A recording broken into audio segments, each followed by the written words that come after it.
स्वयंपाकात स्वादाची जान, डीएम मसाले तुमच्या घराची शान. छत्रपती शासन महिला गृह उद्योग कबनूर इचलकरंजी घेऊन येत आहेत अस्सल परंपरेची मराठमोळी चव म्हणजेच डीएम मसाले. मटन मसाला, चिकन मसाला, धणे पावडर, गरम मसाला, बिर्याणी मसाला, तिखट चवदार मसाले आणि चटणी म्हणजेच डीएम मसाले. तर आजच आपल्या जेवणाची रंगत वाढवण्यासाठी केमिकल विरहित डीएम मसाले, गृहिणींच्या मनातले मसाले आणि चटणी अवश्य वापरा. डीएम मसाले महिला बचत गटाद्वारे करणारे स्वच्छ माफक दरामध्ये म्हणजेच डीएम मसाले. संपर्क दिव्याताई मगदूम, मोबाईल 91 30 80 22 55.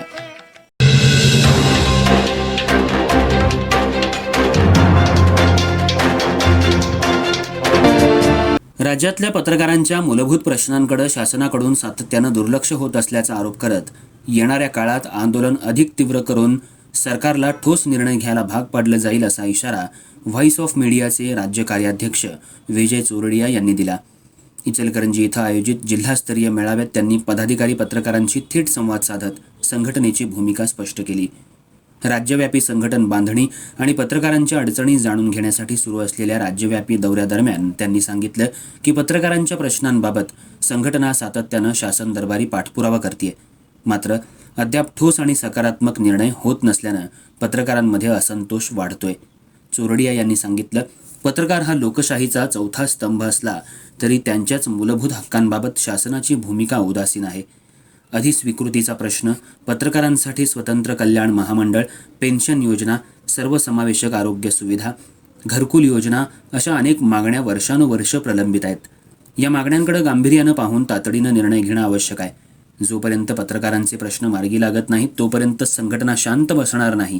राज्यभर एकत्रित आणि संघटित लढा उभारण्यासाठी सर्व पत्रकारांनी एकजूट दाखवावी असं ठाम आवाहन त्यांनी केलं. आंतरराष्ट्रीय स्तरावर पत्रकारांना एकत्र आणण्याचं कार्य केलं जाते. गेल्या 3 वर्षांपासून महाराष्ट्रात संघटनेनं पत्रकारांच्या विविध प्रश्नांवर सातत्यानं प्रयत्न केले असून निवेदनं, बैठका, चर्चासत्र आणि संघटन विस्तार मोहिमा राबवून पत्रकारांच्या हक्कांसाठी आवाज बुलंद केला जातोय. संघटनेच्या पंचसूत्री कार्यक्रमांतर्गत पत्रकार कल्याण महामंडळ स्थापन करणं, आरोग्य विमा योजना लागू करणं, निवृत्ती वेतन योजना सुरू करणं, गृहनिर्माण सुविधा उपलब्ध करणं आणि अधिस्वीकृती प्रक्रियेचं सुलभीकरण करणं या मागण्यांवर ठोस अंमलबजावणीची मागणी शासनाकडे करण्यात येत आहे. शासनानं लवकरात लवकर सकारात्मक निर्णय न घेतल्यास राज्यभर तीव्र आंदोलनाची दिशा जाहीर केली जाईल असं स्पष्ट करत चोरडिया यांनी सांगितलं की जिल्हानिहाय बैठका आणि संघटन मजबूतीकरणाच्या माध्यमातून पत्रकारांना संघटित केलं जातंय. आवश्यक असल्यास रस्त्यावर उतरून लढा देण्याची तयारीही संघटनेनं सुरू केली आहे.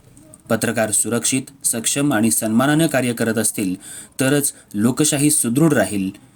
पत्रकारांच्या प्रश्नांकडे दुर्लक्ष करणं म्हणजे लोकशाही कमकुवत करणं होय असं त्यांनी नमूद केलं. कार्यक्रमाची सुरुवात आचार्य बाळशास्त्री जांभेकर यांच्या प्रतिमेला पुष्पहार अर्पण करून करण्यात आली. स्वागत जिल्हाध्यक्ष साईनाथ जाधव यांनी केलं. या बैठकीला विभागीय अध्यक्ष सचिन मोहिते, डिजिटल विंगचे प्रदेश अध्यक्ष इर्शाद शेख, जिल्हाध्यक्ष साईनाथ जाधव, इचलकरंजी शहराध्यक्ष निखिल भिसे, रविकिरण चौगुले, संतोष काटकर, शैलेंद्र चव्हाण, बाळासाहेब पाटील, शाह हुसेन मुल्ला, संतोष मोकाशी, कमलाकर जाधव, अजित लटके, टिपू सनदी यांच्यासह मोठ्या संख्येनं पत्रकार उपस्थित होते.